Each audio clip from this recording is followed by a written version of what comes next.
Yuna was not supposed to be in the storage sector. She knew this. Her father had told her many times. Her mother had told her even more times. Commander Do-Yoon had made an announcement about it just last week. Children were not allowed in the storage sector. But Yuna was 8 years old, and 8-year-olds did not always listen. The storage sector was dark and cold. Metal crates stood in tall rows like buildings in a city. Some crates were small enough for Yuna to carry. Others were bigger than her family's living quarters. Strange symbols marked their sides. Languages from worlds Yuna had never seen and would probably never visit. She walked between the rows, her small shoes making soft sounds on the metal floor. The lights above were dim. They flickered sometimes. Yuna was not scared. She had grown up on Orbital Station 12, at the edge of Galactic Sector 7. She had seen stranger things than dark rooms and flickering lights. Her father, Taiho, was the head botanist on the station. Her mother, Jiwon, studied alien plants. Together, they worked to grow food for the 300 people who lived here. They grew vegetables in special rooms with artificial sunlight. They grew fruits in water instead of soil. They even grew flowers, just because flowers made people happy. Yuna loved watching her parents work. She loved how they could take a tiny seed and turn it into something alive, something green, something beautiful. That was why she was in the storage sector. She had heard the engineers talking about a shipment of alien artifacts, things recovered from dead worlds and abandoned stations. Most of it was junk, they said, broken machines and old furniture. But sometimes there were interesting things. Seeds from extinct plants, samples of alien soil, things that a botanist's daughter might find wonderful. Yuna found the crate she was looking for. It was already open, its lid resting against the side. Someone had been checking the contents. She climbed up on a smaller crate and looked inside. There were many things in the crate. Metal tools she did not recognize. Pieces of cloth that felt like water when she touched them. Small statues of creatures she had never seen before. And at the bottom, half buried under everything else, there was a stone. Yuna reached down and picked it up. The stone was about the size of her 2 fists pressed together. It was perfectly smooth, like a river rock, but heavier than it looked. Its color was dark gray, almost black. But when she turned it in the light, she saw thin lines running through it. Golden lines like tiny rivers of sunlight trapped inside. Yuna had never seen a stone like this before. But she had seen seeds. Many seeds. And some seeds looked like stones. Her mother had shown her seeds from a world called Taraxis that looked exactly like pebbles. You could step on them and never know they were alive inside. This had to be a seed. A very old seed. A seed that had been waiting a long, long time. Yuna smiled. She put the stone inside her jacket and climbed down from the crate. She walked back through the rows of metal boxes, past the flickering lights, and out of the storage sector. Nobody saw her. Nobody stopped her. That night, she went to her garden. Yuna had a small garden plot in the corner of Botanical Wing 3. Her father had given it to her for her 7th birthday. It was only 2 meters by 2 meters, but it was hers. She grew tomatoes there, and carrots, and small purple flowers that came from Earth. Real Earth flowers. Her grandmother had sent the seeds from Gyeonggi Province, from the farm where Yuna's father had grown up. Yuna had never been to Earth. She had never felt real wind or real rain. She had never walked in a forest or swum in an ocean. But she had her garden. And in her garden, she could imagine. She dug a hole in the soil with her hands. The soil was warm and soft. It smelled like life. She placed the stone in the hole and covered it with dirt. She patted the dirt down gently, the way her mother had taught her. Then she got her watering can and poured water over the spot. "There," she said to the stone. "Now you can grow." The Valorans watched her. The Valorans were the galactic observers on Station 12. They were tall beings, almost 3 meters high, made of something that looked like living crystal. They did not eat or sleep. They did not laugh or cry. They watched, and they recorded, and they sent reports to the Galactic Council. Humanity was a young species. Too young, the Council said, to have a voice in galactic affairs. So the Valorans watched them, studied them, and waited to see if humans would ever grow up. 2 Valorans stood at the entrance to Botanical Wing 3. They observed the human child pouring water on dirt. "The small one has buried a mineral sample," one Valoran said to the other. Their voices sounded like wind chimes. "Yes," the other replied. "It believes the mineral is a seed." Humans are strange. They care for things without logical reason. It is inefficient. The mineral will not grow. The water is wasted. Should we inform the parents? The first Valoran considered this. Then it made a sound that might have been a sigh. "No, let the child learn. Disappointment is educational." They turned and walked away. Una did not notice them. She was too busy talking to her stone. "My grandmother has a farm," she told it. "On Earth, a real farm with real dirt and real sky. She grows rice and vegetables. She has chickens too. I have never seen a chicken, but she sends me pictures. They look funny, round and fluffy. Maybe one day I will visit her. Maybe one day I will show you to her." She watered the stone again, even though it did not need more water. Days passed. Weeks passed. Una watered the stone every day. She talked to it every day. She told it about her lessons, about her friends, about the things she saw from the observation deck. She told it about the stars and the planets and the ships that came and went. Her parents noticed her spending more time in the garden. They thought she was just playing. They were happy she had a hobby. They did not know about the stone. 3 months passed. Una woke up one night from a strange dream. In the dream, she had heard a heartbeat. Not her own heartbeat. Something deeper. Something older. It had come from the garden. She got out of bed and walked through the quiet station. The lights were dim for the night cycle. Everyone was sleeping. She reached Botanical Wing 3 and went to her garden. The stone was still buried under the soil, but something was different. Una knelt down and touched the dirt. It was warm, warmer than it should be. She dug carefully with her fingers until she found the stone. It was hot, not burning hot, but warm like a living thing. And deep inside it, so faint she almost missed it, she saw a glow. A soft golden light, pulsing like a heartbeat. Una held the stone in her hands. She did not understand what was happening, but she knew, somehow, that the stone was waking up. "Hello," she whispered. "Are you alive in there?" The glow pulsed once, brighter than before. Una smiled. She placed the stone back in the soil, covered it with dirt, and watered it one more time. "Keep growing," she said. "I will take care of you." She went back to bed, her heart full of wonder. Above her, in the cold silence of space, the stars burned on. They had seen many things in their long lives. They had seen empires rise and fall. They had seen worlds born and die. But they had never seen anything quite like this.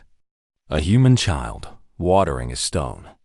And a stone, for the first time in 50,000 years, beginning to wake. 6 months had passed since Una found the stone. She was 9 years old now. A little taller, a little wiser, but still the same girl who believed that anything could grow if you gave it enough love. The stone had changed. It was no longer buried in the soil. Una had moved it to a special pot, a big ceramic pot that her mother had given her. The pot sat in the warmest corner of her garden, where the artificial sunlight was strongest. The stone glowed now. Not all the time, but often. Soft golden light pulsed through the cracks that had appeared on its surface. The cracks were thin, like the lines on a leaf, and they spread a little more each week. Yuna was not worried. She had seen seeds crack before they sprouted. This was normal. This was natural. The stone was getting ready to grow. She watered it every morning and every evening. She sang to it sometimes, old songs that her grandmother had taught her father, and her father had taught her. Songs about mountains and rivers and the moon over Jiandi province. The stone seemed to like the songs. It glowed brighter when she sang. Suho was the first to notice something was wrong. Suho was a young engineer on the station. He was 23 years old, with messy hair and tired eyes. He worked in the power systems department, monitoring the energy flow throughout Station 12. It was boring work most of the time. Nothing ever happened. But this morning, something was happening. His screen showed a spike in thermal energy from Botanical Wing 3. Not a dangerous spike, but an unusual one. Something in that wing was generating heat. More heat than the plants should produce. More heat than the equipment should produce. Suho frowned. He ran a diagnostic check. The heat was coming from a specific location. Grid coordinate B7, the corner where the personal garden plots were located. He sent a message to Commander Do-hyun. Then he grabbed his scanner and headed to the botanical wing. Yuna was in her garden when Suho arrived. She was kneeling next to the big pot, talking softly to the stone. She did not notice him at first. Suho stopped a few meters away. He looked at the pot. He looked at the stone inside it. His scanner beeped. The numbers on the screen made no sense. "Hey," he said. "Yuna, right? Taiho and Jiwon's daughter?" Yuna looked up. She quickly moved to block his view of the pot. "Yes, what do you want?" "I am getting strange readings from your garden. Heat signatures. Electromagnetic pulses." He held up his scanner. "Mind if I take a look?" "It is just a plant," Yuna said quickly. "I am growing a plant. Plants do not generate electromagnetic pulses." Yuna did not know what to say. She looked at the stone, then back at Suho. She could lie. She could say it was a special alien plant. But lying was wrong. Her parents had taught her that. "It is a seed," she said finally. "A very special seed. I found it 6 months ago. I have been watering it. It is going to grow." Suho stepped closer. He looked into the pot. The stone glowed at him. Golden light pulsed through the cracks, stronger than before. Suho's scanner went crazy. Numbers flashed across the screen.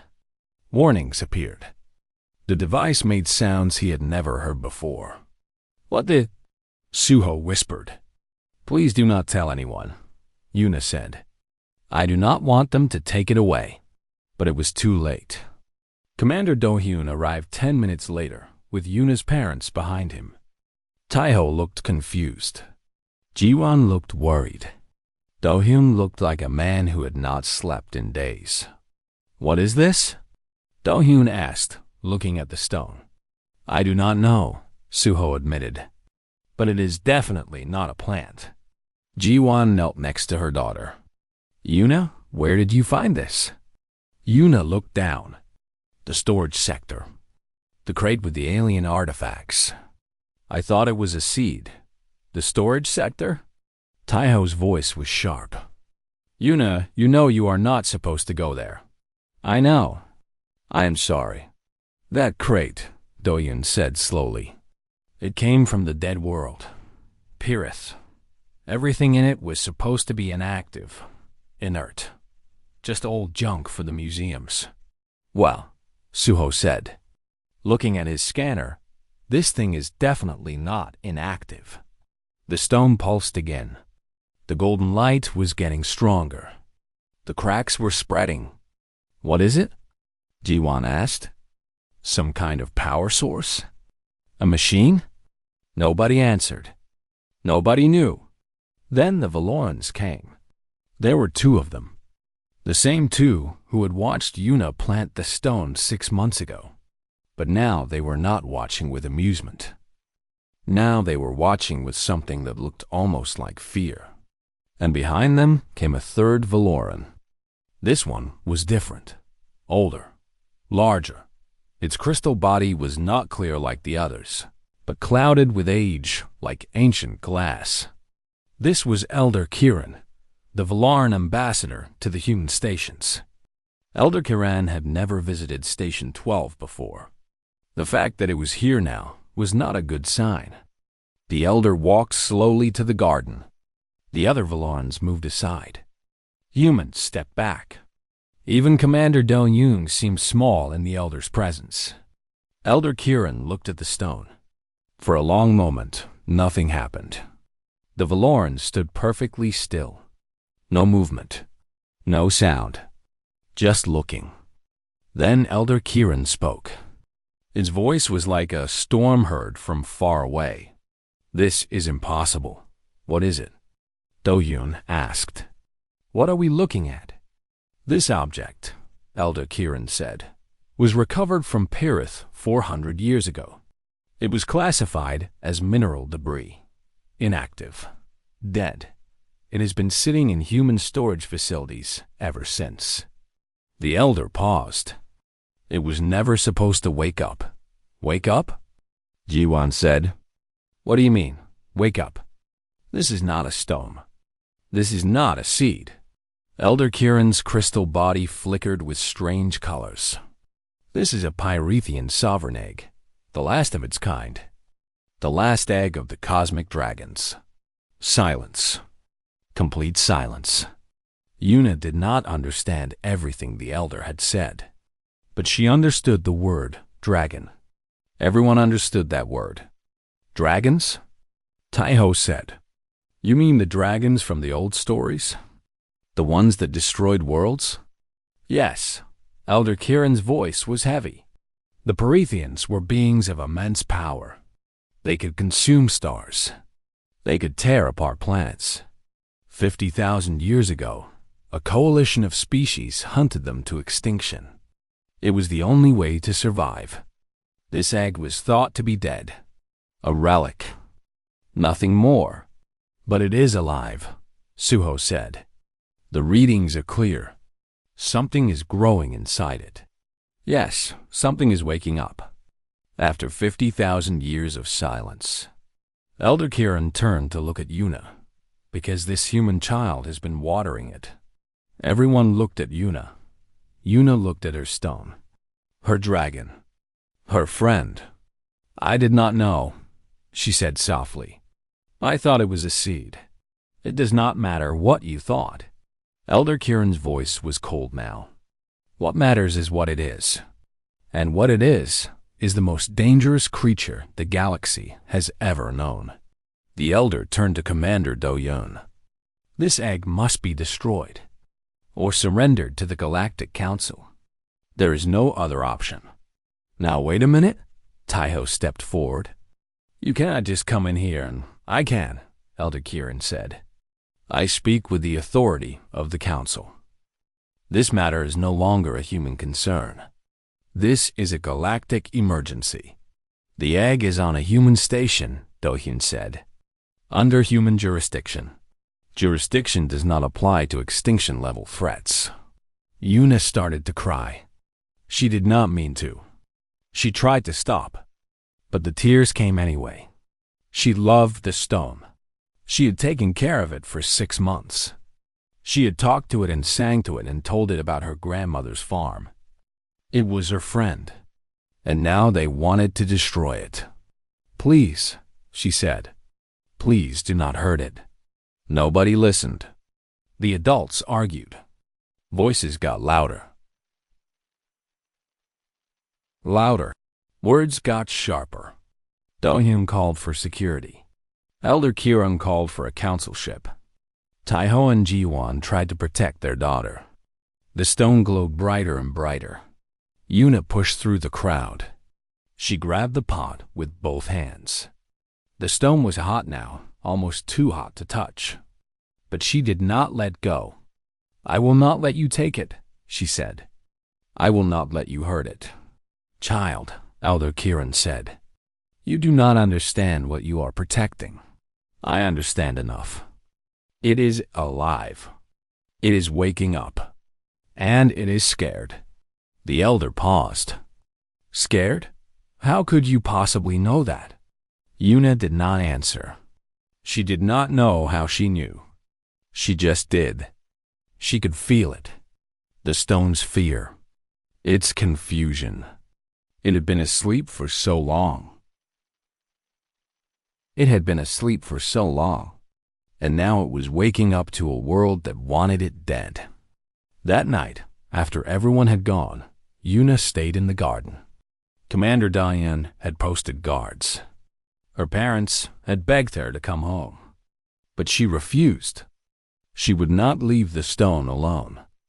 She sat next to the pot in the dim light. The stone's glow was the only brightness in the room. The cracks covered its entire surface now. It would not be long. "Do not worry," Una whispered. "I will not let them hurt you. I promise." The stone pulsed. Then, with a soft sound like breaking ice, it cracked open. And something wonderful looked up at Una with eyes made of golden fire. The creature that emerged from the egg was small, about the size of a cat. Its body was made of something that looked like shadow and starlight woven together. Dark scales covered its back, but between them, golden light glowed like tiny suns. It had 4 legs, 2 wings folded against its sides, and a long tail that ended in a soft flame that did not burn. Its eyes were the most beautiful things Una had ever seen. They looked like 2 drops of liquid gold, and when they looked at her, she felt warm inside. Warm and safe and loved. The creature made a small sound. A chirp. Like a bird, but deeper. "Hello," Una whispered. The creature chirped again.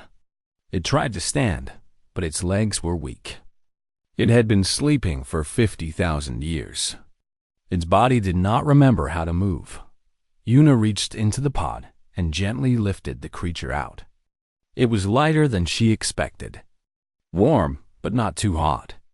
It fit perfectly in her arms, like it was made to be there. "Do not worry," she said. "I will help you." The creature looked up at her. Then it pressed its head against her chest. Right above her heart, something happened. Una gasped. She felt a connection form between them. Not with words, not with thoughts, but with feelings. She could feel the creature's confusion, its hunger, its fear, but also its relief, its gratitude, its love. It loved her. It loved her already, because she had watered it, because she had talked to it, because she had refused to leave it alone. "It is okay," Una said, holding the creature closer. "You are safe now. I am here." The creature made a soft rumbling sound, almost like a purr. The guards found them like that an hour later. The girl and the dragon curled up together in the corner of the garden, both asleep. The next morning, Station 12 was in chaos. Word had spread about the hatching. Everyone wanted to see the dragon. Everyone wanted to know if they were in danger. Commander Do-hyun had to make 3 announcements telling people to stay calm and stay in their quarters. Elder Kieran was not calm. The Valoran ambassador stood in the command center, its crystal body flickering with angry colors. "The creature has hatched," it said. "This changes everything." "What exactly does it change?" Do-hyun asked. He had not slept. His eyes were red and tired. A dormant egg could be contained, studied, perhaps even safely destroyed. Elder Kieran's voice was hard. "But a living Pyrethian is different. It will grow. It will become stronger. And when it reaches maturity, it will have the power to destroy stars." "It is the size of a cat," Taiho said. He and Ji-won were standing in the corner, holding hands. Neither of them had slept either. It cannot even walk properly. For now. But Prometheans grow quickly. In a few months, it will be the size of your largest ground vehicles. In a year, it will be the size of this station. In 10 years, Elder Kieran paused. In 10 years, it will be able to consume this entire star system if it wishes. If it wishes, Jiwan repeated. But what if it does not wish? What if it chooses to be peaceful? Elder Kieran made a sound that might have been a laugh. Prometheans do not choose peace. Their history is written in the ashes of 1,000 worlds. They are destroyers. It is their nature. You said they were hunted to extinction 50,000 years ago, Dahyun said. How do you know what their nature really is? How much of what you know is fact, and how much is just old stories? The Valoran's colors shifted. For a moment, it seemed uncertain. Then its voice became cold again. The records are clear. The Prometheans were a threat to all life in the galaxy. The coalition that destroyed them saved countless billions of lives. We will not allow that sacrifice to be wasted. So what do you want to do? Taiho asked. Kill a baby? I want to prevent a catastrophe. The argument went on. But while the adults talked, Yuna sat in the medical bay with the dragon in her lap. Dr. Inho, the station's chief medical officer, was scanning the creature with every device he had. None of them worked properly. The dragon's body confused his instruments. He could not determine its age, its health, or even what it was made of. Fascinating, he kept saying. Absolutely fascinating. Yuna was not listening. She was too busy watching the dragon eat. Suho had brought a bowl of nutrient paste, the kind they fed to newborn animals in the biolabs. The dragon had sniffed it, made a disgusted face, and pushed it away. Then it had looked at Yuna with pleading eyes. She had tried different things: water, fruit, vegetables, protein bars. The dragon rejected everything.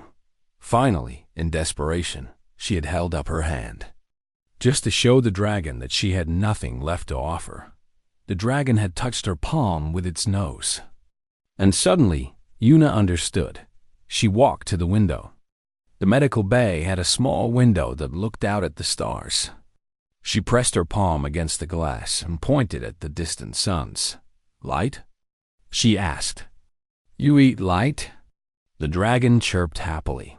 Suho, who had been watching from the doorway, understood immediately. He ran to the botanical wing and came back with a small solar lamp, the kind they used to grow seedlings. He turned it on and pointed it at the dragon. The creature opened its mouth. The light from the lamp seemed to bend, flowing toward the dragon like water flowing into a drain. The lamp grew dimmer as the dragon ate its light. When it was done, the dragon burped. A tiny puff of golden flame came out of its mouth. It looked embarrassed. Yuna laughed. It was the first time she had laughed in days. You silly thing, she said. You eat starlight. The dragon chirped and curled up in her lap again. We need to give it a name, Yuna said suddenly. She looked at her parents, who had come to the medical bay after the meeting in the command center.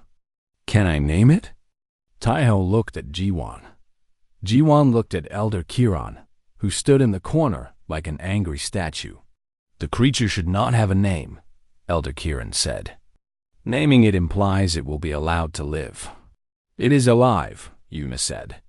It has been alive since I planted it. Giving it a name does not change that. The child makes a good point, Dohyun said. He had followed the Valorans to the medical bay. He looked exhausted, but there was something in his eyes. Something that looked almost like hope. Whatever happens next, the creature is here now. It exists. Pretending otherwise does not help anyone. Elder Kieran said nothing. Its silence was not agreement, but it was not refusal either. Yuna looked down at the dragon. It looked up at her with its golden eyes. Bile, she said. I will call you Bile. It means star, because your eyes look like stars, and because you eat starlight, and because—" She paused, thinking. "Because when I first found you, you were like a star that had fallen asleep, and now you are waking up." The dragon made a happy sound. It understood. Somehow, it understood. "Bile," it said. Everyone in the room went still. Did it just— Suho started. "It spoke," Dr. Inho whispered. The creature spoke. "Lyle," the dragon said again. Its voice was strange, like fire crackling and wind blowing and music playing all at once. But the word was clear. "Bile, my name, Bile." Then it looked at Yuna with eyes full of love and gratitude. "Mother," it said. Yuna's heart broke and healed at the same time. She held Bile closer, tears running down her face. "I am not your mother," she said softly. "I am just a girl. You gave me water," Bile said. "You gave me words. You gave me warmth when I was cold and alone in the dark. You are my mother. My first mother. My only mother." Elder Kieran's crystal body flickered rapidly. "This is unprecedented. Prometheans were never known to bond with other species. Maybe you did not know them as well as you thought." Ji-won said quietly. A message came through the station's communication system. Commander Do-hyun checked his device. His face went pale. "The Council has sent a fleet," he said. "Councillor Melith is coming personally. They will be here in 2 days." "Melith?" Elder Kieran straightened. "This is serious indeed." Melith was one of the original architects of the Pyrathian extinction. If she is coming, she intends to finish what was started 50,000 years ago. Yuna held Bile tighter. The dragon trembled in her arms. "They will not hurt you," Yuna whispered. "I will not let them." Bile looked up at her. "I know," it said. "I trust you, Mother. I trust you." Outside the station, in the cold darkness of space, the Council fleet was already on its way. And on that fleet, Councillor Melith was preparing for war. But she did not know what waited for her. She did not know about a little girl and a baby dragon. She did not know about water and words and love. She did not know that the galaxy was about to change forever. Councillor Melith's ship hung in space like a silver knife, surrounded by 20 warships. Each warship was bigger than Station 12. Each one carried weapons that could destroy planets. And all of them were pointed at one little girl and her dragon. Admiral Go stood on the bridge of the human cruiser Dandelion, watching the Council fleet through the observation window. She was a small woman with gray hair and sharp eyes. She had fought in 3 wars and won all of them. But she had never faced anything like this. "They are hailing us again," her communications officer said. "Ignore them," Admiral Go replied. "Unless they have something new to say." They did not have anything new to say. For 3 weeks, Councillor Melith had demanded the same thing over and over. "Surrender the Pyrathian. Allow us to destroy it. Save yourselves from the consequences of protecting it." And for 3 weeks, Admiral Go had given the same answer. No. The human defense fleet was small. Just 7 ships. But they had positioned themselves between the Council fleet and Station 12, and they refused to move. "Why are you doing this?" Councillor Melith had asked during their first communication. "The creature is not human. It is not worth dying for." Admiral Go had smiled. "Have you ever met a human who gave up something they loved because it was not worth dying for? No? Then you do not know humans very well." Since then, neither side had fired. Neither side had moved. The standoff continued. On Station 12, Vile was growing. The dragon was the size of a large dog now. Its scales had darkened to pure black, with golden light glowing between them like magma between rocks. Its wings had grown too, and it could fly short distances. It spent most of its time in Botanical Wing 3, where Yuna had set up a special area with solar lamps for it to eat from. Bile learned quickly. In 3 weeks, it had learned to speak fluent human language. It had learned the names of everyone on the station. It had learned about Earth, about Korea, about Yuna's grandmother and her farm in Gyeonggi Province. It had also learned that most of the galaxy wanted it dead. "Why do they hate me?" Bile asked one evening. It was lying on the floor of the botanical wing, its head resting on Yuna's lap. "I have not hurt anyone. I have not done anything wrong." "They are not afraid of what you have done," Yuna explained gently. "They are afraid of what you might do. But I do not want to hurt anyone." "I know. But they do not know that. They only know the stories about your kind. The old stories." Bile was quiet for a while. The golden light in its eyes dimmed. "The old stories are true," it said finally. "I can feel it. Inside me. The memories of my ancestors. They did terrible things. They destroyed worlds. They killed billions." Yuna felt a cold knot form in her stomach. "Does that mean... do you want to do those things too?" Bile looked up at her. Its eyes were filled with pain. "Sometimes," it admitted.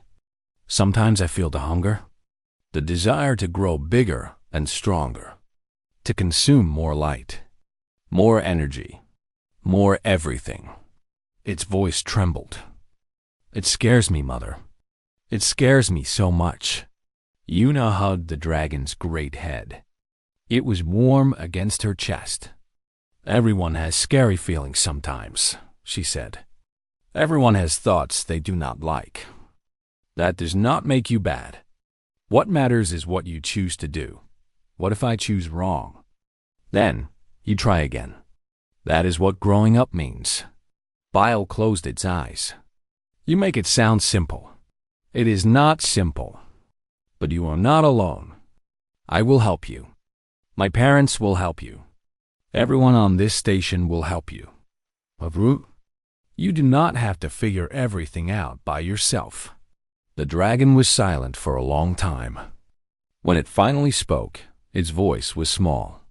"I do not want to be a monster." "Then do not be one. Be something else. Be something new." Elder Kiran visited them that night. The Valaran ambassador had changed in the past 3 weeks. It no longer flickered with angry colors.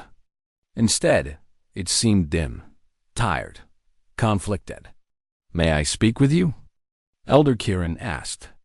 It addressed both Yuna and Bile. Yuna nodded. Bile raised its head but said nothing. Elder Kiran stood before them, its crystal body catching the light of the solar lamps. "I have served the Galactic Council for 8,000 years, it said. "I have seen many things, many terrible things, but also many wonderful things. I thought I understood the universe. I thought I knew what was right and what was wrong." The elder paused. "Now I am not sure. What are you not sure about?" Yuna asked. "You, both of you." Elder Kiran looked at Bile.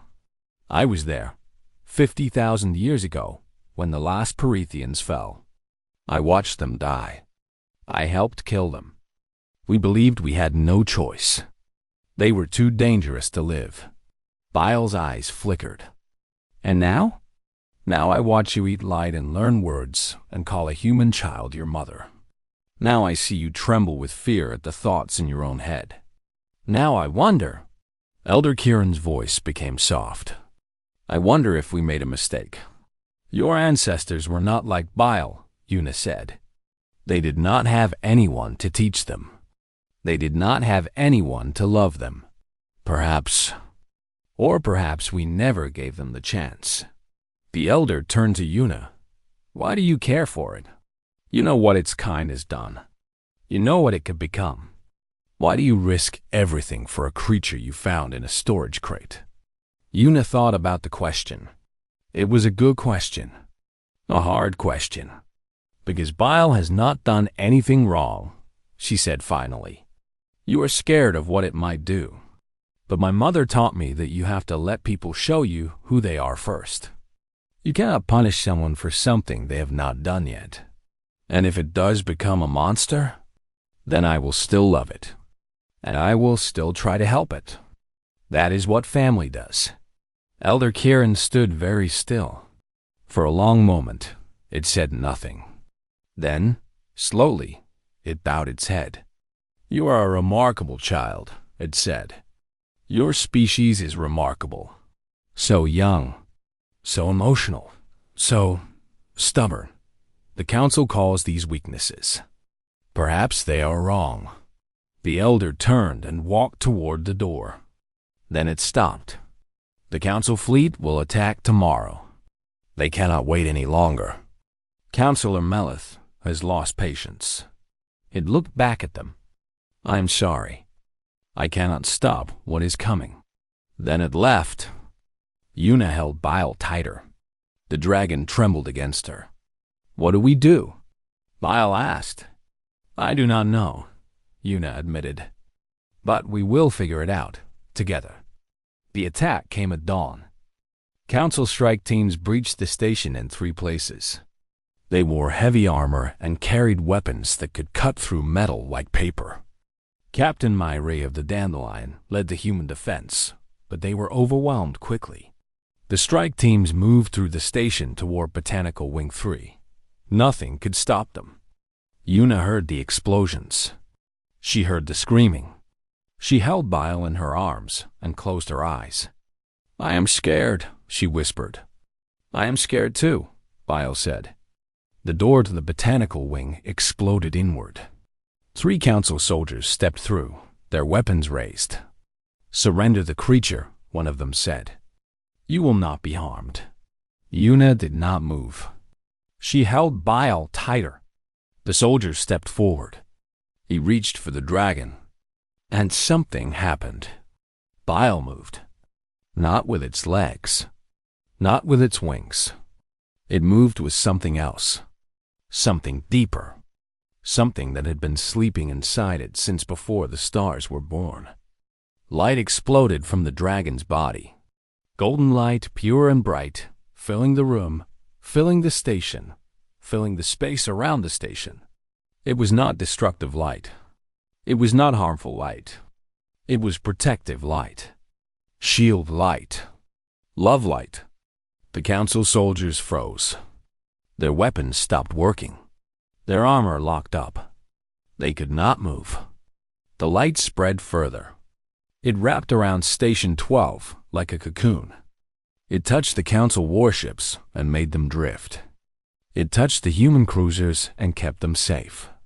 Councillor Melith, on her flagship, watched in disbelief as every weapon in her fleet went silent. What is happening? She demanded. What is the creature doing? Nobody could answer. Nobody had ever seen anything like this. In the Botanical Wing, Una opened her eyes. The golden light surrounded them. It was warm. It was gentle. It was beautiful. Bile looked at her with eyes that burned like twin suns. You gave me water when I was stone, the dragon said. Its voice echoed with power, but also with love. You gave me words when I was silent. You gave me hope when I had none. Una was crying. She did not know why. The tears just came. Now I give you safety, Bile said. I give you protection. I give you everything I have and everything I am. The dragon pressed its forehead against hers. I will keep you safe until the stars grow cold, Mother. This I promise. This I swear. Outside, the council fleet floated helplessly in the golden light. Admiral Go stood on the bridge of the Dandelion, staring at the cocoon of energy that surrounded Station 12. What is that? Her first officer asked. Admiral Go smiled. It was the first time she had smiled in weeks. That, she said, is a dragon protecting its family. The siege was over, but the real fight was just beginning. 6 months after the siege, Una stood in the Great Hall of the Galactic Council. She was still a child, still small, still human. But she stood straight and proud, wearing the traditional clothes her grandmother had sent from Earth. Beside her stood Bile, now fully grown. The dragon was magnificent. Its body was long and sleek, covered in scales that shimmered between black and gold. Its wings, when spread, could cover a small city. Its eyes burned with the light of 1,000 suns. When it breathed, small flames danced around its nostrils. But despite its terrible size and power, Bile moved carefully through the council hall. It was aware of how fragile the beings around it were. It did not want to hurt anyone. The hall itself was enormous. 1,000 delegates sat in rising tiers, representing species from across the galaxy. Some were tall and thin. Some were short and round. Some had scales or feathers or fur. Some had no physical bodies at all, existing only as patterns of light. At the center of the hall, on a raised platform, sat the 5 high counselors. Counselor Melith was among them. She looked older than she had 6 months ago, tired, defeated. Ambassador Hyman stood at the speaking podium. She was Yuna's aunt, a diplomat who had been called back from Earth for this historic moment. Humanity had never been allowed to speak at the council before. They had been considered too young, too emotional, too primitive. But that was about to change. Honorable counselors, Hyman said, her voice carrying through the great hall. Distinguished delegates, thank you for agreeing to this gathering. I know that many of you still have concerns about the Pyrethian situation. I know that many of you would prefer to continue as before, ignoring humanity and waiting for the dragon to become a threat. She paused, looking around the hall. But the universe does not care what you prefer. The universe has given us a new reality, and we must face it together. Counselor Mella spoke. Her voice was cold and hard. The new reality, as you call it, is that a creature capable of destroying stars is now under human protection. A creature from a species that nearly ended all life in the galaxy. With respect, Counselor, that is the old reality. Hyman gestured toward Bile. The new reality is standing right here. Would you like to hear what it has to say? The hall went silent. No one had ever suggested that a Pyrethian be allowed to address the council. The idea was absurd, dangerous, unthinkable. But before anyone could object, Bile stepped forward. The dragon moved slowly, its claws clicking against the stone floor. Delegates shrank back in their seats. Guards reached for weapons they knew would be useless. Bile stopped in the center of the hall. It looked up at the rising tiers of frightened faces. Then it spoke. I know what you see when you look at me. Its voice was deep and ancient, like thunder rolling across mountains. You see destruction. You see death. You see the end of everything you love. The dragon lowered its head. I cannot blame you. My ancestors earned your fear. They burned worlds. They consumed stars. They brought suffering to billions of innocent beings. The coalition that destroyed them was not evil. It was desperate. It was trying to survive. Bile raised its head again. Its golden eyes swept across the hall. But I am not my ancestors. I did not choose to be born. I did not choose what species I would be. I woke from a sleep of 50,000 years, confused and alone and terrified. And in that moment, when everything was dark and cold and frightening, someone was there for me. The dragon looked back at Yuna. The little girl smiled. A human child gave me water when I was stoned. She gave me words when I was silent. She gave me love when the rest of the galaxy wanted me dead. Bile's voice softened. She taught me that I do not have to be what my ancestors were. I can choose my own path. I can be something new. Pretty words, Counselor Melith said. But words do not change nature. You are a Pyrethian. Eventually, the hunger will consume you. The darkness will take you. You will become what you were always meant to be. No, The single word echoed through the hall. Bile's eyes flashed with fire. My ancestors went mad because they had no purpose. They were guardians without anything to guard, protectors without anything to protect. They searched the universe for meaning and found only emptiness. That emptiness drove them to destruction. The dragon spread its wings. Golden light filled the hall, warm and gentle. But I have purpose. I have meaning. I have a child who believed a stone could grow. I have a family who risked everything to keep me safe. I have a species that waters things without knowing if they will ever bloom. Bile folded its wings again. I was made to be a guardian. And now I have found something worth guarding. Silence. Complete silence. Then Elder Kieran stood. I have lived for 8,000 years, the Valoran said. I have served this council faithfully. I helped destroy the Perithians, and for 50,000 years, I believed we had done the right thing. Elder Kieran's crystal body glowed with soft colors. Now I believe we were wrong. Not because the Perithians were innocent. They were not, but because we did not understand them. We did not know what they needed. We did not know that they were searching for exactly what this human child has given. The elder bowed toward Yuna. Humanity is young, emotional, illogical. They water stones. They sing to silence. They love without reason. For centuries, we've seen these as weaknesses. Elder Kieran straightened. I now believe they are strengths. Perhaps the greatest strengths in the universe. Counselor Malith's face was hard. You would have us trust our survival to a child's love? I would have you trust what you have seen with your own eyes, Elder Kieran replied.